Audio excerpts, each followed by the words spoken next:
Morning students, कैसे हैं आप सब। उम्मीद करती हूँ आप लोग अच्छे होंगे। आज आपकी वर्कशीट नंबर आई है 35। इसे अच्छे से लेबल कीजिए, डेट डालिए, क्लास, सब्जेक्ट, अपना नाम, अपने टीचर का नाम लिखिए। आज हम लोग पढ़ने वाले हैं अकबरी लोटे के बारे में। तो देखिए क्या लिखा हुआ है। प्यारे बच्चों, आइए आज हम अपनी पाठ्य पुस्तक वसंत के पाठ अकबरी लोटा जो है इसको पढ़ते हैं। लेखक है इसके अन्नपूर्णानंद वर्मा, ठीक है, के पहले भाग पर चर्चा करते हैं। इस पाठ को आप एक बार में ही अपनी पाठ्य पुस्तक से भी पढ़ सकते हैं।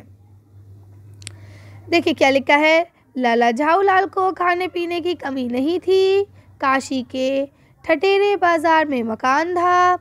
नीचे की दुकानों से 100 रुपये मासिक के करीब किराया उतर आता था। अच्छा खाते थे, अच्छा पहनते थे। 250 रुपये तो एक साथ आँख सेकने के लिए भी ना मिले थे, ठीक है। यानी अब क्या है कि ठीक है, पहले ज़माने की बात है, उस ज़माने में 100 रुपये भी बहुत हुआ करते थे घर का खर्च चलाने के लिए। तो कहते खाते पीते अच्छा थे, पहनते ओढ़ते अच्छा थे, लेकिन हाँ 250 रुपये उन्हें एक साथ कभी नहीं मिले। इसलिए जब उनकी पत्नी ने एक दिन एकाएक 250 रुपये की मांग पेश की, तब उनका जी एक बार जोर से सनसनाया और फिर बैठ गया, ठीक है, यानी घबरा गए। उनकी ये दिशा देखकर पत्नी ने कहा, डरिए मत, आप देने में असमर्थ हो तो मैं अपने भाई से मांग लूं। लाला झाऊलाल तिलमिला उठे। उन्होंने रोब के साथ कहा, अजी हटो, 250 रुपये के लिए भाई से भीख मांगोगी, मुझसे ले लेना, ठीक है। यानी अब ये सेल्फ रिस्पेक्ट भी बहुत बड़ी चीज़ होती है ना। अब मेरी बीवी किसी और से जाके पैसे मांग रही है, ठीक है, वो उसके भाई हैं, लेकिन इम्प्रेशन तो ख़राब हो जाएगा ना कि भाई मेरे बहनों के पास इतने पैसे नहीं है कि वो अपनी बहन मतलब अपनी बीवी को पैसे दे पाए, है ना। तो देखिए क्या कहते हैं, लेकिन मुझे इसी ज़िंदगी में चाहिए है। अब लाला झाऊलाल की बीवी को पता था कि इनके पास इतने पैसे नहीं है, है ना। जब लेडी को पता हो कि इतने पैसे नहीं है तो डिमांड नहीं करनी चाहिए, लेकिन अब जब उन्होंने कर दी तो देखिए क्या होता है आगे। अजी इसी सप्ताह में ले लेना, यानी बीवी ने उनके ऊपर टोन कसा कि ऐसा नहीं है कि मुझे अगली ज़िंदगी में ला के दो, मुझे इसी ज़िंदगी में चाहिए। तो बोले अरे अजी इसी हफ्ते में ले लेना, यानी इसी वीक में ले लेना। सप्ताह से आपका तात्पर्य 7 दिन से ही है या 7 वर्ष से। अब बीवी ने फिर टोन कसी, यानी कि एक सप्ताह का मतलब 7 दिन है या 7 वर्ष, ये भी बता दीजिए मुझे क्योंकि उसे पता था कि इनके पास इतने पैसे है ही नहीं। लाला झाऊलाल ने रोब के साथ खड़े होते हुए कहा, आज से 7वें दिन मुझसे 250 रुपये ले लेना, समझी तुम। इस तरह से गुस्से में आके कहा, ठीक है।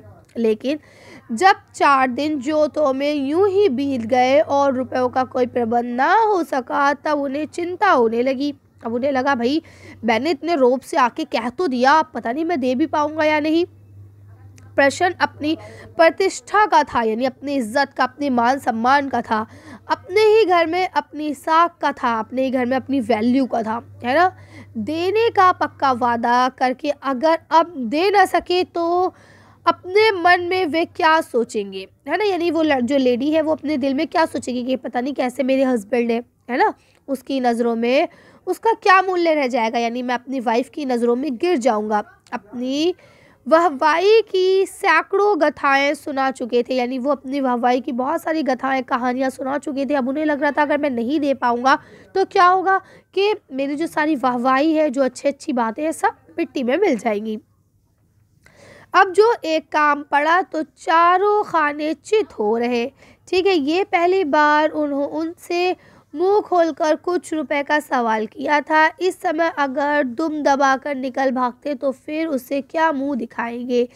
वही वाली बात कि भैया पहली बार उससे पैसे मांगे, अगर नहीं देंगे तो कैसे क्या मुंह दिखाएंगे। खैर एक दिन और बीत गया। 5वें दिन घबराकर उन्होंने पंडित बिलवासी बिश्वा को अपने बिपता सुनाई, यानी उन्होंने बताया बिलवासी जी को कि भाई मेरे पास ये परेशानी, बिपता माने परेशानी। संयोग कुछ ऐसा बिगड़ा था कि बिलवासी जी भी उस समय बिल्कुल खुक्के थे, यानी कि खुक्के मतलब बिल्कुल खाली थे, उनके पास भी पैसे नहीं थे। उन्होंने कहा मेरे पास है तो नहीं, पर मैं कहीं से मांग जांच कर लाने की कोशिश करूँगा।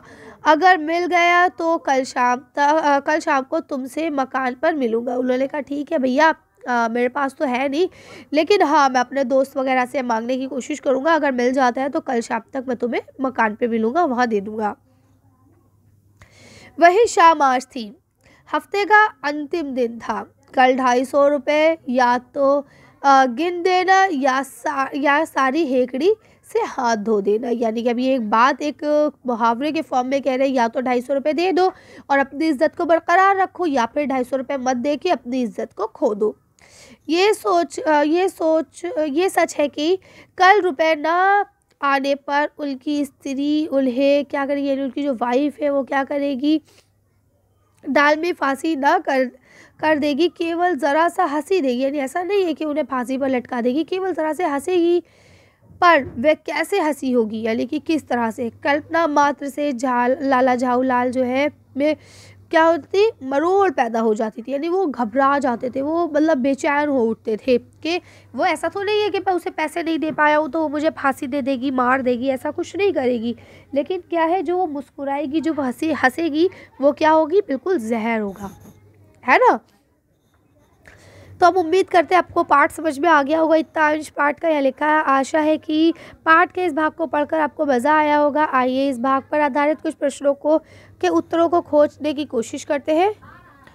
अब देखिए यहाँ पहला क्वेश्चन लिखा हुआ है, लाला झाऊलाल का मकान किस बाज़ार में था। यानी कि अब बताइए जल्दी से ज़रा, लाला झाऊलाल जो है उनका मकान कौन से बाज़ार में था। तो आप लिख सकते हैं ठठेरी बाज़ार में, ठीक है।